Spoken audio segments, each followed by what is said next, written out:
Shalom Bapak Ibu dan Jemaat yang dikasihi Tuhan Yesus, kiranya damai sejahtera Kristus beserta kita semua. Marilah kita tetap bertumbuh dalam anugerah-Nya dan dalam pengenalan akan Kristus sebagai Tuhan dan Juru Selamat kita. Selamat mengikuti renungan firman Tuhan hari ini.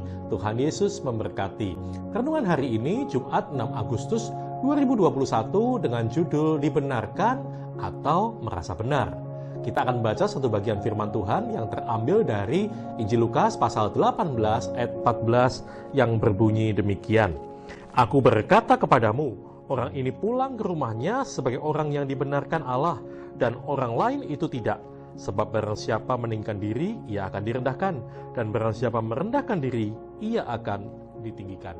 Bapak, Ibu, dan saudara sekalian, perikop yang kita renungkan hari ini berbicara tentang bagaimana Yesus mengkontraskan dua orang yang berdoa di bait Allah, yaitu orang Farisi dan yang satunya adalah pemungut cukai. Di sini Yesus membandingkan golongan Farisi, yaitu mereka yang menganggap dirinya benar dan memandang rendah semua orang lain, dan golongan pemungut cukai, mereka yang dianggap orang berdosa dan merasa dirinya rendah dan tidak layak untuk berdoa kepada Allah. Mari kita lihat lebih jauh kedua golongan ini. Yang pertama adalah golongan orang Farisi. Siapakah mereka? Farisi adalah suatu golongan dari para rabi dan ahli Taurat yang sangat berpengaruh. Mereka berpegang pada Taurat Musa dan pada adat istiadat nenek moyang. Seluruh hukum dan peraturan mereka taati secara mutlak. Bahkan mereka hafal isi hukum Taurat dan melakukan seluruh isi hukum tersebut. Yang kedua adalah pemungut cukai. Pemungut cukai adalah orang yang memungut pajak dari orang Israel atas nama pemerintah Roma.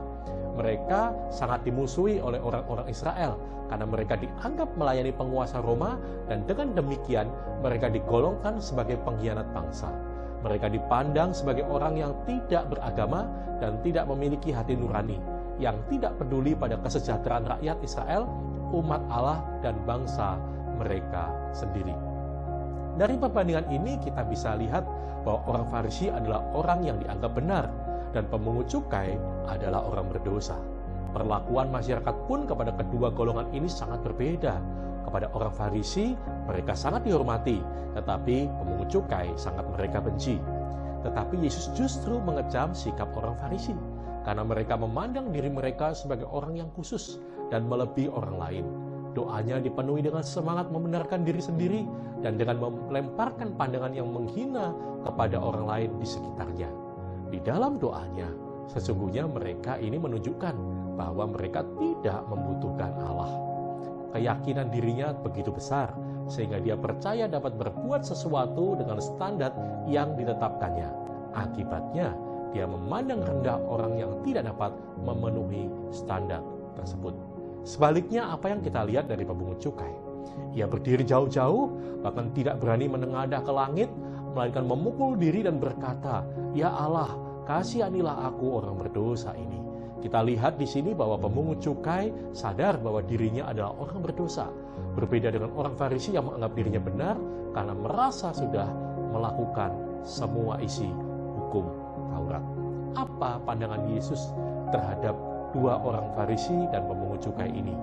Yesus mengatakan di dalam kalimat penutup, "Aku berkata kepadamu, orang ini," maksudnya pemungut cukai, "pulang ke rumahnya sebagai orang yang dibenarkan Allah, dan orang lain," maksudnya orang Farisi itu, "tidak." Aplikasi dari perumpamaan ini tidak dibatasi oleh waktu dan budaya. Orang-orang Farisi ada di dalam kehidupan kita. Yesus mengajarkan bahwa kita tidak boleh memandang rendah orang lain, tetapi sebaliknya, kita harus mengenakan kerendahan hati yang benar, yang membawa kepada kemuliaan, seperti apa yang dituliskan Rasul Paulus di dalam 1 Timotius 1 ayat 15. Kristus Yesus datang ke dunia untuk menyelamatkan orang berdosa, dan di antara mereka akulah yang paling berdosa. Bahkan Paulus, Rasul Yesus Kristus yang besar dengan pelayanan yang luar biasa itu, tetap mengingat siapa dirinya dahulu, yaitu orang yang paling berdosa.